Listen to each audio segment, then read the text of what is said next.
Hello students, English grammar पढ़ने वाले सभी विद्यार्थियों का स्वागत है। आज हम इंग्लिश के अंतर्गत एक छोटा सा टॉपिक जो इम्पोर्टेंट है रिलेटिव प्रोनाउंस, उसमें कुछ इस प्रकार के रिलेटिव प्रोनाउंस पढ़ने जा रहे हैं जो बहुत ही इम्पोर्टेंट हैं, यानी जिनके बारे में थोड़ी सस्पेंस रहती है। वो सस्पेंस वाले अपन आज है जो रिलेटिव प्रोनाउंस पढ़ रहे हैं, जिसमें सबसे पहला है आपके एक वॉट। वोट का प्रयोग अपन किस प्रकार से करते हैं, ध्यान से पढ़ लो। बहुत ही शॉर्ट वीडियो है, बहुत ही इंपॉर्टेंट है आपके लिए। तो वोट का प्रयोग रिलेटिव प्रोनाउंस के रूप में जो के अर्थ में किया जाता है।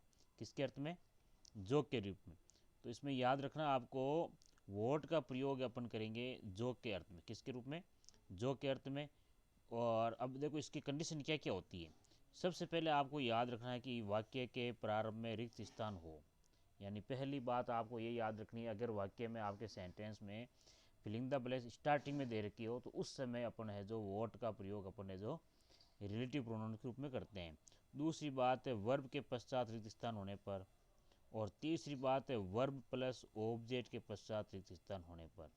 और वाक्य में कोई एंटीसीडेंट नहीं होने पर। एंटीसीडेंट का मतलब था कोई कर्ता नहीं होता भाई, इसमें कोई भी सब्जेक्ट इसमें है जो कार्य करने वाला नहीं होता है। इस कारण से ये स्टार्टिंग में इसमें वोट का प्रयोग किया जाता है जो के रूप में, यानी ये खुद सब्जेक्ट का काम करने लग जाता है। तो देखो इसमें कैसे अपन इसकी एक्सरसाइज देखते हैं थोड़ी सी। बिल्कुल सिंपल छोटा सा टॉपिक है, अच्छे से याद कर सकते हो आप। वापस एक बार रिविजन कर लो। वोट का प्रयोग जो के अर्थ में करते हैं। कंडीशन 3 बताई गई है, वाक्य के प्रारंभ में रिक्त स्थान होने पर, वर्ब के पश्चात रिक्त स्थान होने पर, और वर्ब प्लस ऑब्जेक्ट के पश्चात रिक्त स्थान होने पर, और वाक्य में कोई एंटीसीडेंट नहीं होने पर। ये कंडीशन जब हो उस समय अपन व्हाट का प्रयोग करते हैं। इस बात का आपको ध्यान में रखना है। अब देखिए अपन स्टार्टिंग की जो खाली जगह आ रही है पहली, सबसे पहले अपन देखते हैं कुछ 4-5 इसके एग्जाम्पल हैं वोट के अच्छे से। सबसे पहले दे रखा देखो, filling the blanks can not be cured must endured. तो अपन को इसमें पहले ही समझ में आ गया था अपन को कि अगर वाक्य के स्टार्टिंग में अगर खाली जगह दे रखी हो तो अपन इसमें क्या भर देंगे भाई। इसमें अपन को जो स्टार्टिंग में खाली जगह दे रखी है ना, तो इसमें यहाँ पे क्या आ जाएगा? वोट आ जाएगा। क्या आ जाएगा? तो क्या हो जाएगा? What can not be cured must endured. ये हो गया वाट का। दूसरी और कंडीशन है, दिस इज खाली जगह ही लाइक्स। जैसे देखो वर्ब दे रखी है ये इज के बाद में इसमें आपके फिलिंग द ब्लैंक्स थी, तो यहाँ पर भी इसमें क्या आ गया? वोट आ गया। इसी प्रकार से देखो गिव हिम, देखो गिव है जो ये ऑब्जेक्ट, ये वर्ब है, और हिम है जो ऑब्जेक्ट है, इसके बाद फिलिंग द ब्लैंक्स है, तो इसमें भी अपन क्या भर देते हैं? वोट। गिव हिम वोट ही डिमांड्स, उसको दे दो जो वो चाहता है, जो उसको आवश्यकता है।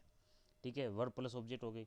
आगे देखो डू खाली जगह वो यू प्लीज, तो ये जो डू है ये वर्ब है, वही करो जो तुम्हें अच्छा लगता है, तो इसमें भी वोट आ गया। ठीक है, अब इसमें आगे देखो अगली खाली जगह क्या दे रखी है, please tell me what you need. आगे नीड है, NEED है, याद रखना। क्या दे रखा आगे वर्ड लास्ट में? स्क्रीनशॉट में आपके ये कट गया था, मैंने आपके इंपॉर्टेंट डाटा यहाँ से बहुत ही नोट्स बना करके उसमें से इंपॉर्टेंट डाटा ये आपके लिए लिए हैं कि भाई ये इंपॉर्टेंट जो स्क्रीनशॉट लेके उनका आपको समझा दूँ अच्छे से। तो please tell me what you need, तो यहाँ पे क्या आ गया? वर्ब प्लस ऑब्जेक्ट है। लास्ट में देखिए ये प्लीज़ के बाद में टेल आई हुई है, ये टेल जो है वर्ब है और मी जो ये ऑब्जेक्ट है, इसके बाद खाली जगह ये, इसका मतलब यहाँ पे क्या आ जाएगा? वोट आ जाएगा। तो ये 500 एग्जाम्पल भी आपके अच्छे से बहुत ही इंपॉर्टेंट है। तो ये था आपके वोट का प्रयोग। किसका था?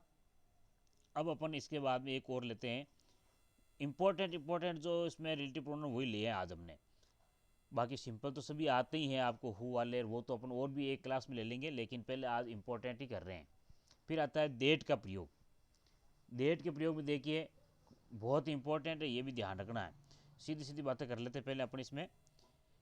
डेट के प्रयोग की 5 प्रमुख बातें बताई गई है। कौन कौन सी है?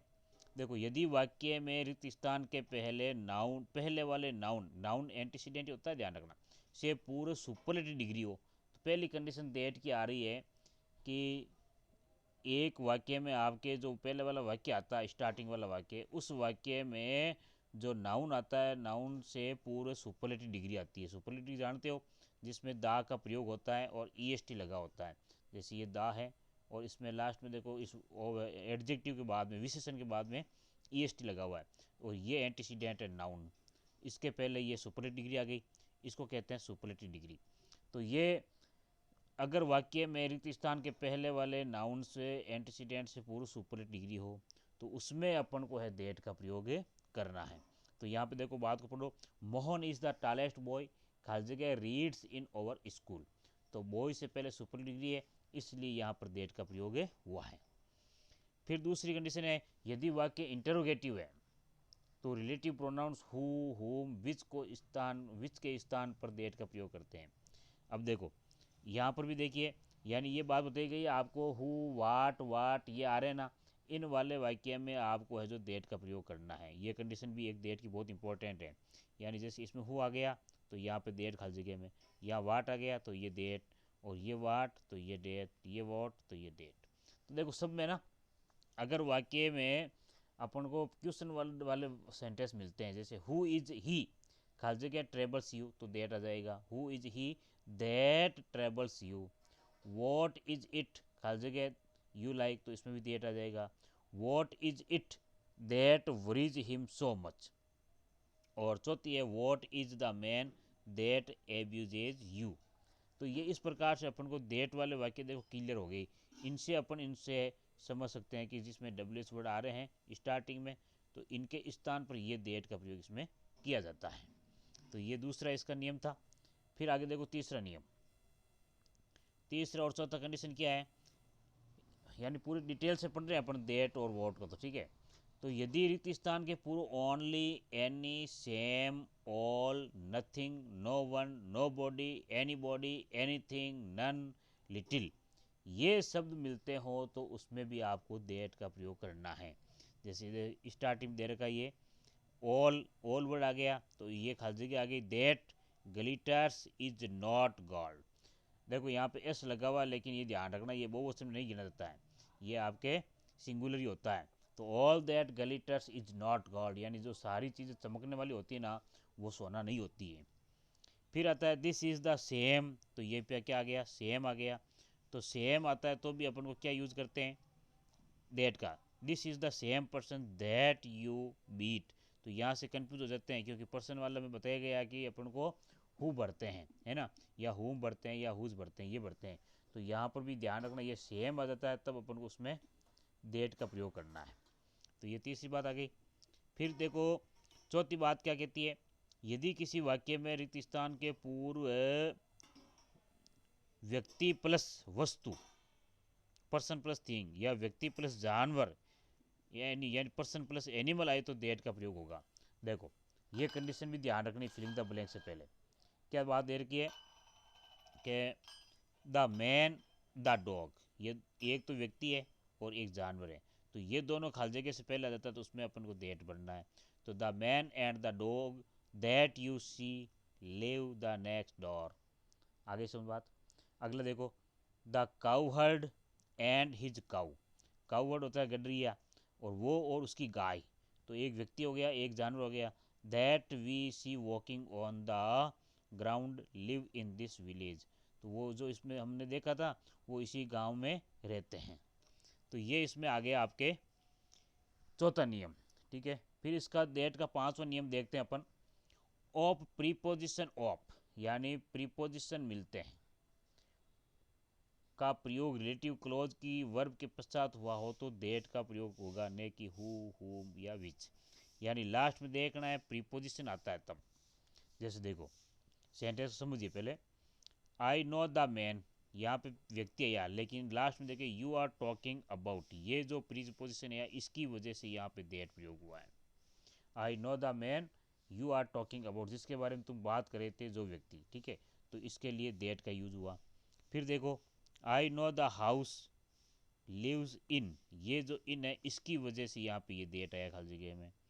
दिस इज़ द बुक, ये बुक आई हुई है, इसके लिए विच बताया, लेकिन आई टोल्ड अबाउट, ये लास्ट में अबाउट आ गया, इसकी वजह से यहाँ पे ये दैट आया है। तो ये 5 नियम थे आपके बहुत ही इंपॉर्टेंट दैट के। किसके थे, दैट के थे। तो अब अपन आगे और चलते हैं, यानी इनको भी अच्छी तरह से देख लेना है आपको। एक और इसमें देख लेते हैं अपन वाई का प्रयोग। वाई का अर्थ होता है क्यों, क्यों होता है, या की क्यों, यानी जब। अब इसमें जब रितिस्थान के पूर्व रीजन कारण दिया हो, इसका तो सीधा ही है, सरल है, हालांकि ये सबको आना चाहिए। यानी वाई का प्रयोग अपन कारण के लिए करते हैं। किसके लिए करते हैं, कारण। दिस इज द रीजन, यहाँ पे रीजन नाम आ गया, तो वाई ही डिडंट कम, इसलिए वो नहीं आया। This is the reason why I call you, ठीक है, कॉल्ड यू। तो यहाँ पे कॉल्ड है, आगे है ना कोल्ड दे रखा है, CALLED दे रखा है, और यहाँ पे है जो ही दे रखा है, क्या दे रखा है, ही।